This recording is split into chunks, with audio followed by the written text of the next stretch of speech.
Сәлем достар! Бүгінгі видеода сіздерге сметанник пирогының рецептімен бөлісетін боламын. Ең алдымен менің каналыма тіркеліп, мені жоғалтып алмас үшін қоңырауша белгісін басуды ұмытпаңыздар. Ең алдымен таза құрғақ ыдысымызды алып, ұнымыз бен қопсытқышымызды салып араластырып аламыз. Келесі кезекте үстіне шекерімізді саламыз.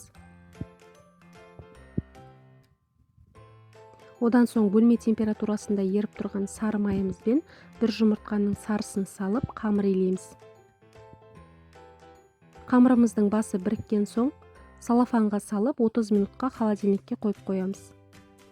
Қамырымыз демін алғаннан кейін оқтаудың көмегімен кішкене жайып аламыз да формаға салып бір тегіс етіп төсеп шығамыз. Келесі кезекте бортиктерін көтереміз. Содан соң вилканың көмегімен жан-жағын тегістеп аламыз. Міне бір тегіс етіп төсеп алдық. Ал енді салмасына кірісеміз. Магазиннің 20%, болмаса 20%-дан жоғары қаймағын алып, үстіне шекер саламыз, 2 жұмыртқа саламыз және қамырына қосқан жұмыртқаның ағын қосамыз.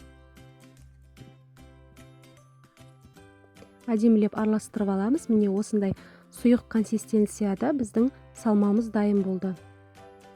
Ал енді соны қамырдың үстіне құямыз да 150 градуста қызып тұрған пешімізге 1 сағат көлемінде пісіріп аламыз. Міне біздің пирогымыз пісті. Суылғаннан кейін пышақтың көмегімен айналасын кесіп алыңыздар.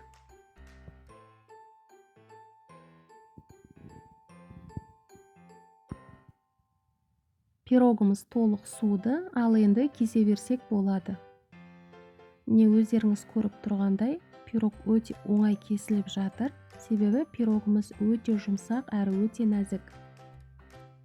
Өздеріңіз қалауларыңызша сәндесеңіздер де болады.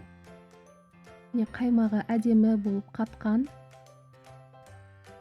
Достар, менің нұсқам бойынша сіздер де жасап көріңіздер. Каналыма тіркеліп, видеома лайк басып және мені жоғалтып алмас үшін қоңырауша белгісін баса кетуді ұмытпаңыздар.